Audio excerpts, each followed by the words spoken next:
Son las 8:05 de la mañana. Estamos ya en ampliación de noticias con Ricardo y Patricia, que está por al llegar.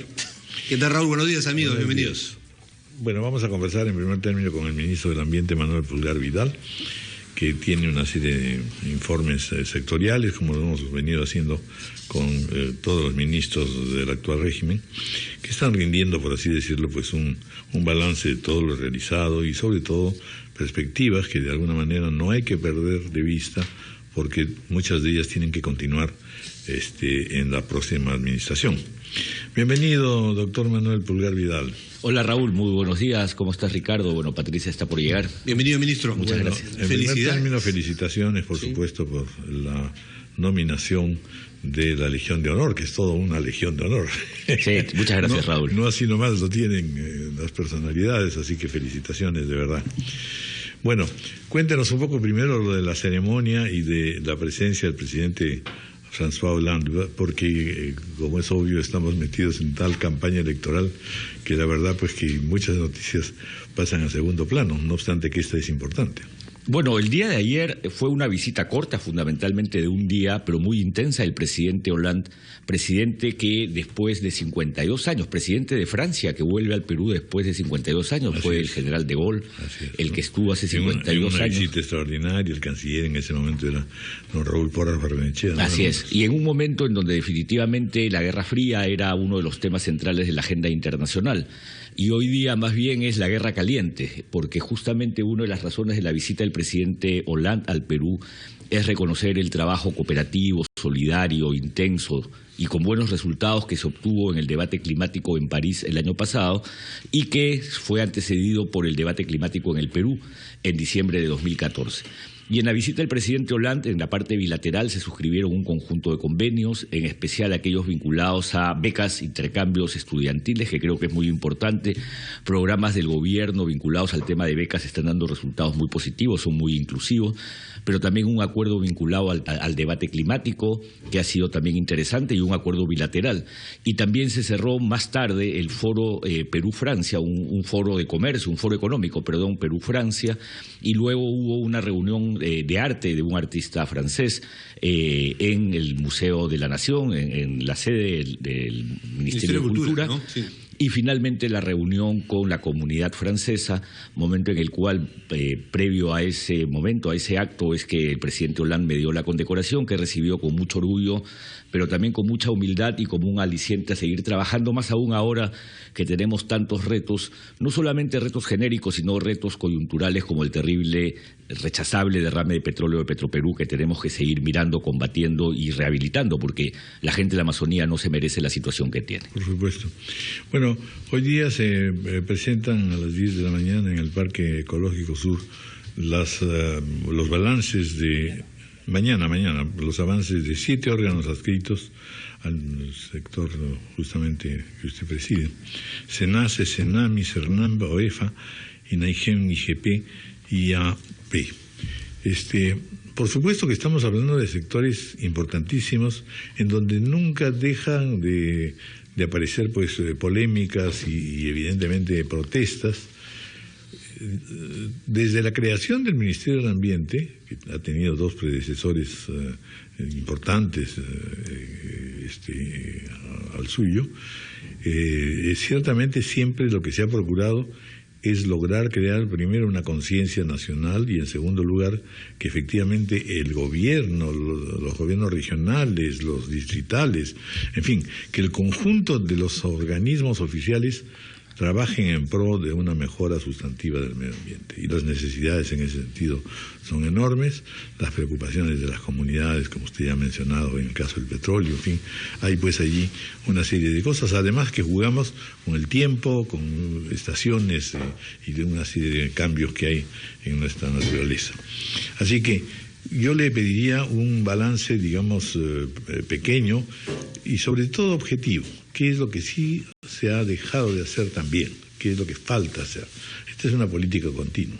Así es una política de continuo y es una política que siempre puede estar sometida a la mejora. y por ello es que dentro de lo que nosotros consideramos son los hitos de la gestión siempre hay muchas cosas que fortalecer. De hecho, cuando uno piensa en el marco regulatorio en materia ambiental siempre tiene que ser actualizado, porque el cambio tecnológico, la innovación, los nuevos retos, las nuevas amenazas como el cambio climático y otras, te obliga a tener un marco normativo y regulatorio actualizado continuamente. Creo que hemos hecho un esfuerzo de mejorar este marco regulatorio, pero siempre quedan pendientes, en especial en algunos sectores que históricamente no han tenido regulación. En segundo lugar, Raúl, y lo conversamos con ocasión de la presentación del primer informe sectorial ambiente, la fiscalización.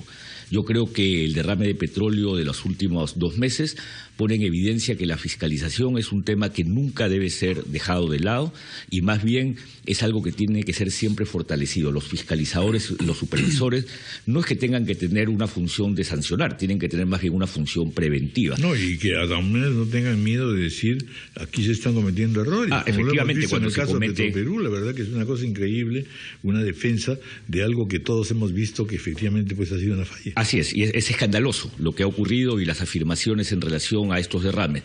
Pero la fiscalización de manera genérica tiene que ser fuertemente preventiva, ministro, y por eso tiene que tener el financiamiento, tiene que tener la capacidad de actuar.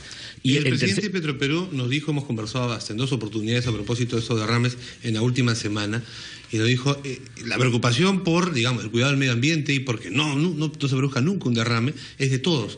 Pero el ministro adelanta opinión y exagera y actúa de manera política cuando adelanta sanciones, dice él, adelantándose a la conclusión de las investigaciones. ¿Es cierto? No. Yo creo que, y lo dije ayer justamente en una entrevista, que cuando se producen situaciones como la del derrame de Petroperú, intentar evadir la explicación transparente y clara de lo que pasó termina siendo absurdo. Yo creo que la ciudadanía puede y está legítimamente irritada frente a un derrame, claro que sí, pero todos. se irrita triplemente cuando se le trata de engañar y dar explicaciones sin sentido. El caso del tercer derrame, ministro, ¿qué información tiene usted? Porque Petroperú también de inmediato respondió y dijo, se trata de un trabajo de mantenimiento programado en un área específica, en una parcela de arroz cuyo propietario tiene un contrato con Petroperú desde hace algún tiempo para esas tareas. Sí, esa tercera situación de Jaén efectivamente es un mantenimiento, los supervisores de UEFA estuvieron ahí, yo tengo copia de los contratos de arrendamiento de los propietarios del terreno y del cronograma de mantenimiento.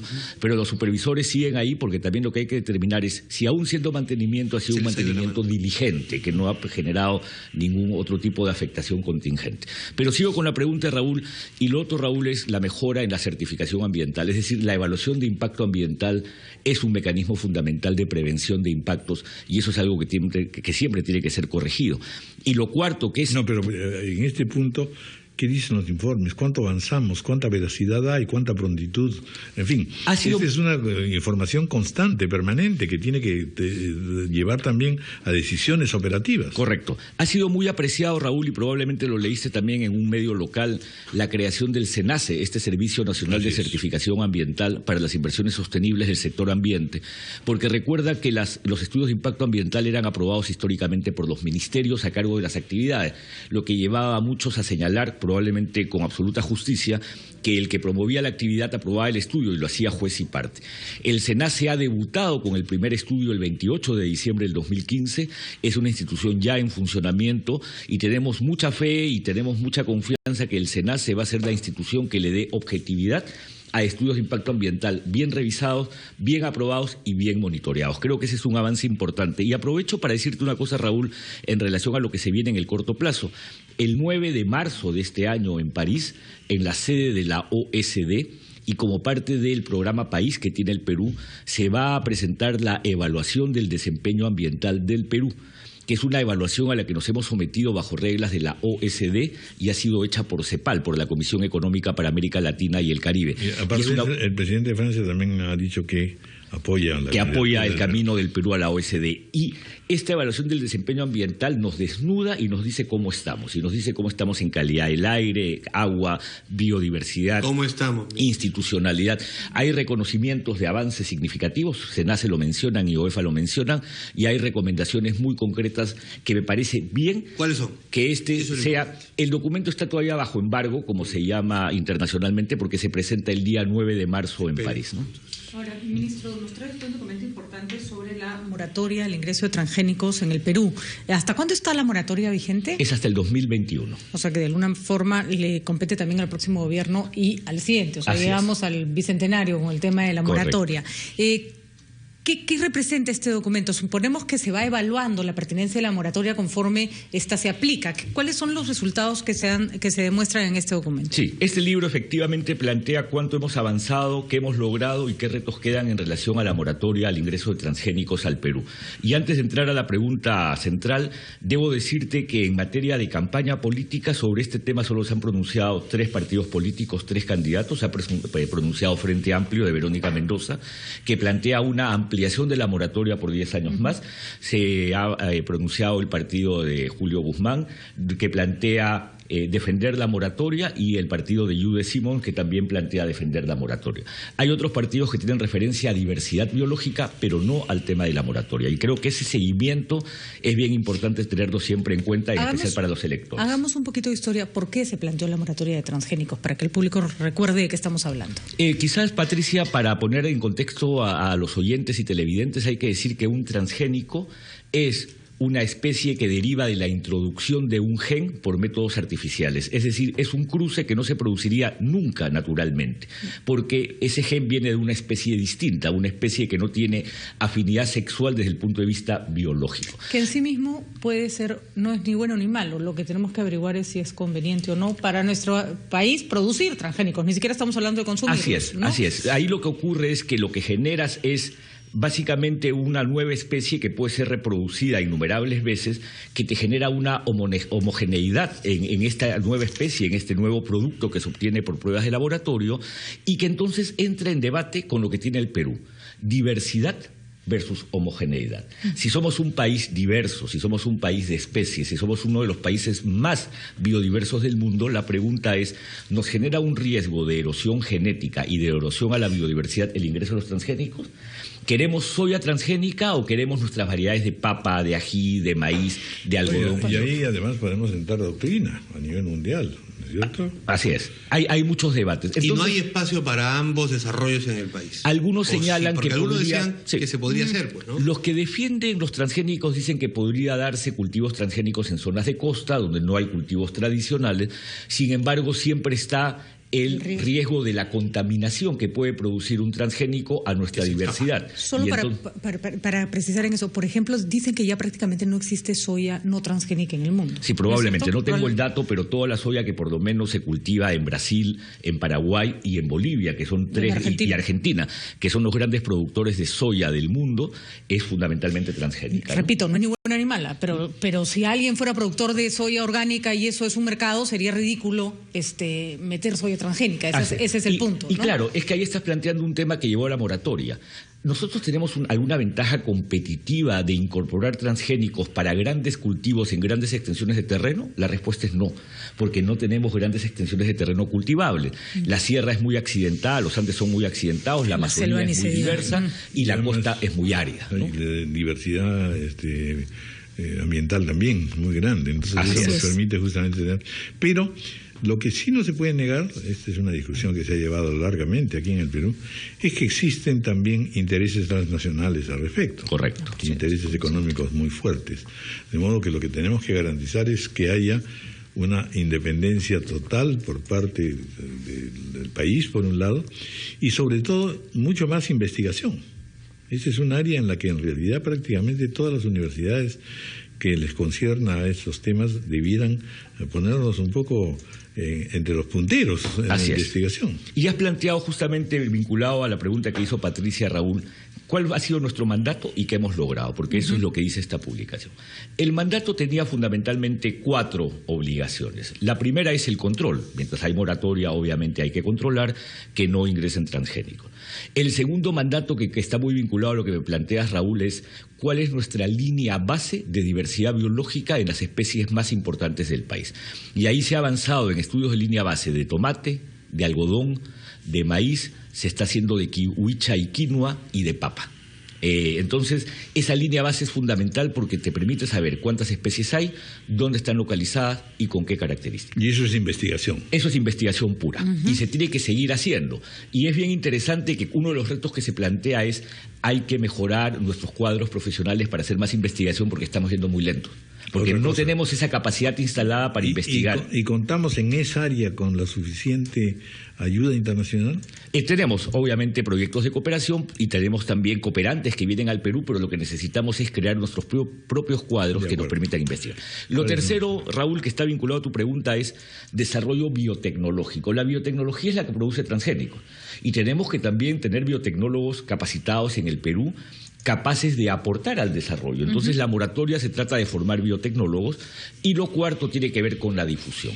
Para cada una de estas 4 obligaciones hemos logrado avances, todavía quedan retos, pero en especial el gran reto es determinar cuál es nuestra línea base, porque la pregunta que nos vamos a hacer el 2021 es ¿qué tenemos? ¿Qué significan los transgénicos? ¿Y nos sumamos o no nos sumamos? Entonces, esta es una moratoria, yo creo, muy saludable para el país. Cuando se adoptó en diciembre del 2011, se hizo en esa lógica, no para prohibir por prohibir, sino demos 10 años de espera y de investigación a una decisión que cuando se tome va a ser una decisión informada. La contraparte a esa decisión, si en 10 años se decide que no van los transgénicos, lo que tendríamos que haber alcanzado es un desarrollo biotecnológico, genético, correcto. No, aprovechar nuestra diversidad, porque si no, no tiene ningún sentido. Esa es nuestra riqueza. Esa es nuestra riqueza. Vamos a hacer una pausa, 8:21.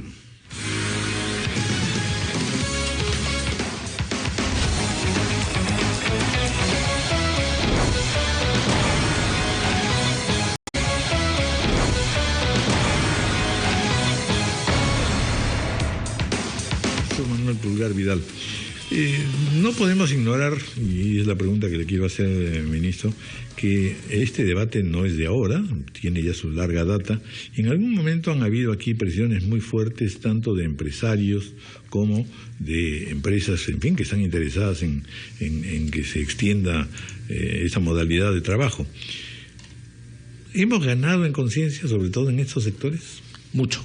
En sectores empresariales que en realidad finalmente tienen todo el derecho de pensar también en sus intereses y en las posibilidades de desarrollo, pero lamentablemente ahí las presiones, el debate, yo recuerdo desde hace algunos años, ha sido sumamente intenso y era casi una presión política la que se planteaba. ¿Hemos cambiado un poco de temperamento? Yo creo que bastante. Al final de cuentas, aquí hay un terreno científico, hay un terreno de defensa medioambiental y hay un terreno en el que el Perú puede ser una vanguardia. Mira, me parece interesante tu pregunta porque uno puede llevar esta reflexión a lo económico. El punto en relación a los transgénicos y su introducción al Perú tiene que ver con qué somos como país. Y ahí la respuesta, creo que esta no es una respuesta típica de un ambientalista, es una respuesta absolutamente confirmable por cualquier ciudadano. Somos un país diverso culturalmente, diverso en especies de vegetales, de plantas, de ecosistemas, etcétera. Entonces, esa es nuestra... Y geográficamente. Y geográficamente diverso, además un océano diverso. A su vez, somos un país con una geografía muy accidentada. 60% de nuestro territorio es amazónico, eso es muy diverso, es un bosque que tiene su propia complejidad, un ecosistema, perdón, que tiene su propia complejidad, el bosque nublado, el bosque plano, el bosque, lluvioso, y una montaña muy agreste y una costa muy árida. Tercero, ¿cuáles son los mercados y qué cosas te están diciendo los mercados en relación a este país diverso? Te están diciendo que los productos de la diversidad biológica y adicionalmente los productos orgánicos, porque son dos cosas distintas. Tú puedes tener productos de la diversidad biológica que no son orgánicos, porque no son cultivados de manera orgánica, sino con pesticidas. Entonces, los productos de la diversidad biológica y los productos orgánicos están teniendo cada vez más ingresos a los mercados y mejores pagos. Pero lo cuarto, y esto es bien interesante en este debate, es cuando te dicen, el otro lado te dice, bien, todo eso suena lógico, pero nuestros campesinos ganan una miseria por cultivar papas, nuestros campesinos ganan una miseria por cultivar ajíes u otros productos de esta diversidad, y ganarían mucho más dinero con productos transgénicos. Entonces, ahí está planteado el reto. Porque el reto es cómo puedes con mercados más demandantes, cómo puedes con estos productos de la diversidad biológica, con un mundo más consciente de los beneficios de esta diversidad biológica, generar que la renta le llegue a los campesinos y a los productores. Ejemplo, quinoa. Quinoa, claro, que la quinoa tuvo un incremento de precio y luego se tomaron decisiones para cultivos masivos sin información suficiente, el precio cayó y ahora nuevamente está en un proceso de recuperación. Pero no puede uno someter a los campesinos, que son los que se dedican a esta actividad en el campo, a esos comportamientos tan erráticos de sus ingresos. Entonces tenemos que con información agraria suficiente, con asistencia técnica, darles capacidad para generar estos ingresos. Creo que, por ejemplo, una cosa a la que deberíamos evolucionar mucho, Raúl, es a la identificación de centros de origen. Se está intentando cultivar quinoa en la costa. Bien, pero esa no puede ser vendida como nuestra quinoa premium. Nuestra quinoa premium viene de la parte andina, cultivada en determinados lugares con certificados de origen, que te hacen ver que si tú compras la quinoa de esta localidad, estás comprando un producto de calidad y beneficiando a un campesino. Nos falta, y esos son los retos que justamente esta publicación te plantea, ese tipo de asociaciones. Pero eso no lo logras si no tienes una precisión de cuál es tu línea base, el estado de la quinoa, de la papa, del tomate, del ají, del algodón, de la kiwicha, entre otros. Entonces, es una tarea que pasa por generar esta información, por generar estos mercados, pero a su vez por hacernos consumidores más responsables y hacer que lleguemos a esos productos que beneficien directamente al que está en el campo y no como ocurre lamentablemente muchas veces a cientos de intermediarios que malpagan este trabajo tan esforzado del campesino. Usted hacía mención a algo que efectivamente ahora, después de esta conversación, tiene mucho más especificidad. ¿Por qué razones los candidatos, 19 partidos pensantes y con sendos programas, no han tocado este tema, o lo han tocado muy superficialmente? Sí, porque lamentablemente, para empezar, el tratamiento de lo ambiental es o genérico, o difuso, o muy disperso, y aquellos que... Eso es señal que también entonces no se ha creado la suficiente conciencia, es decir, que todavía para este sector, este ministerio, hay toda la vasta tarea que Antonio Prat quiso emprender y emprendió de hecho. Así es. Falta de conciencia de ida y de vuelta. De ida, los políticos y los candidatos y los partidos no tienen conciencia de la importancia de lo ambiental, pero lo más triste de este diagnóstico es que los ciudadanos no toman decisiones en función a demandar esta información. Es cierto, y justamente por eso es que hay que fortalecer esta capacidad de lo ambiental, de su conocimiento, de su difusión. Yo, por ejemplo, ahora que hubo esta actividad con el presidente de Francia ayer, el presidente de Francia creo que ha hecho un reconocimiento inmenso a lo logrado en París en el acuerdo climático, que no guarda proporción con el poco reconocimiento y conocimiento que tiene en el Perú lo que se ha logrado en París. Entonces, ese es un trabajo titánico que tiene mucho con los medios de comunicación como ustedes, de difusión, de reconocer, como yo lo he dicho en alguna entrevista en el pasado con ustedes, el acuerdo de París es un hito histórico, de los más importantes de las últimas décadas, y hay que valorarlo. Y obviamente a nosotros como ministerio nos toca decirle a todos los actores: el acuerdo de París significa por ustedes A, B y C. Estos son sus beneficios, este es su costo, estas son las tareas que tienen que emprender una vez obtenido un acuerdo de esta naturaleza. Sin embargo, existe una preocupación, y es que cuando se habla de la cantidad de inversión retenida durante estos 5 años y la tramitología y las trabas que se le han puesto, hay quienes alzan la bandera de la legislación ambiental, y eso se corre el riesgo de que se relaje en un próximo gobierno, o que en aras de reactivar la inversión los controles se vuelvan más difusos. Mira, Patricia, ¿qué debería pasar? Sí, qué buen tema, porque para mí esa es una falacia. No hay una tramitología ambiental que te esté deteniendo inversiones. Hay muchas otras consideraciones, hay temores, dificultades y conflictos, pero no tramitología ambiental que te detenga las inversiones. Pero mira tú qué interesante escuchar y seguir escuchando algunas propuestas vinculadas a la tramitología en algunos medios, justo con ocasión del derrame petróleo. Entonces yo le hago la pregunta a aquellos que dicen que hay mucha tramitología ambiental, entonces listo, no les pedimos nada. Y nos esperamos sentados a esperar el próximo derrame de petróleo. Eso es lo que están proponiendo. O sea, están proponiendo que reduzcamos obligaciones ambientales con el riesgo de que sigamos sometidos a estos derrames de petróleo, y la respuesta es de ninguna manera. Pero más bien en el otro extremo, ministro, se dijo que con las últimas modificaciones se le habían cortado las garras al Ministerio del Ambiente, que ya no podía ser un tigre fiscalizador, sino solamente un gatito que veía lo que pasaba. Cosa que no es cierta, y como lo señalé cuando presentamos la publicación de la fiscalización ambiental, el OEFA se ha visto significativamente fortalecido. Si el accidente de Petroperú hubiera ocurrido hace 5 años, La máxima multa que OEFA hubiera podido poner a Petroperú era 600 UITs. Ahora puede poner 15.000 UITs de sanción. Para que veas que, por ejemplo, entre muchas otras cosas, incrementamos el monto máximo de multa para ser disuasivos. Por ejemplo, Sinarmín, ¿cuál es su monto máximo de multa? 1.200 UITs. Nosotros podemos poner hasta 30.000 UITs y en este caso específico sería 15.000 para Petroperú. Y bueno, no quiero volver a lo que ya planteamos hace algunas semanas. Se ha fortalecido, pero hay muchas cosas por hacer. O sea, yo creo que este tipo de publicaciones, Raúl, Ricardo y Patricia, son buenas porque dejan algo escrito, dejan los retos y permiten una lectura no de publicherry. O sea, esto no son publicaciones para ver qué lindos somos, sino qué retos asumimos y qué retos quedan para el futuro. Muy bien, ministro, muchísimas gracias. No, muchísimas gracias. Felicitaciones de nuevo por el reconocimiento. Tenemos que dejar espacio a la siembra política.